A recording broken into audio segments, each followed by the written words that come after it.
There was this one Sunday when he showed up with the twins in pajamas at my door at 7 a.m., claiming he and Josephine had an emergency breakfast with friends. This would have been fine, except I had an interview for a side hustle that day, which I desperately needed to pay off my student loans. When I reminded him about it, he just shrugged and said, "Family comes first, Jake," before hurrying off. I ended up missing the interview, and the position went to someone else, and after a few more months of babysitter abuse, I tried explaining how overwhelming it all is, to which Alex accused me of being jealous of his life and kids. "You're just bitter because you're still single," he shot back, as if my relationship status determines my desire to be abused.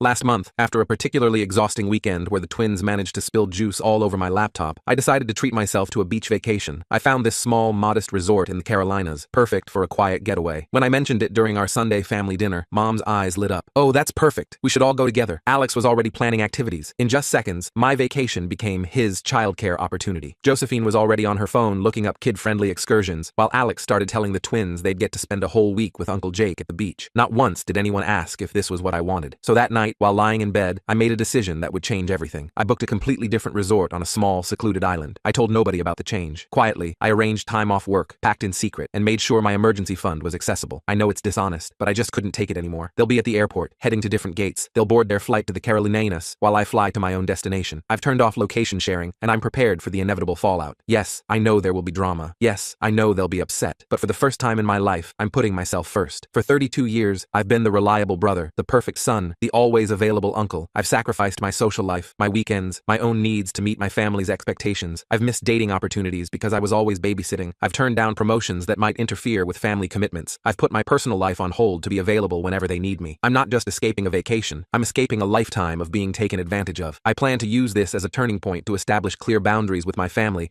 and possibly even take a complete break from them. I'm tired of always being the one who sacrifices, the family support pillar, the reliable fallback option. Reddit, am I overreacting? Should I just go along with their plans and accept my place in the family? Or is it okay for me to want something different for myself? Update 1. Thanks for all your support and advice. A lot has happened since my last post, and I want to share how it all played out. The airport day went according to plan, but was more emotionally intense than I expected. I arrived early and deliberately chose a check-in counter far from where my family would be. Through the terminal's glass walls, I watched them arrive, Dad checking their booking information, Mom looking excited, Alex wrangling the twins, Josephine handling luggage. I quietly went through security for my own flight as they headed to their check-in counter. As soon as they realized I wasn't at their gate, my phone started blowing up. First came confused texts. "Where are you? We're at gate C24. Then worried ones. "Jake, are you okay? Did something happen?" Finally, angry ones. "How could you do this to us? The boys are crying." I turned off my phone before boarding my plane. For the first time in years, I felt a strange mixture of freedom and guilt. I'd lived with that guilt most of my life, but the freedom, that was new, and it was exhilarating. My resort was nothing like the crowded tourist destination they were heading to. The moment I stepped onto the beach, years of tension melted away. No twins to watch, no family drama to manage, no schedule to follow, just me, the ocean, and complete freedom.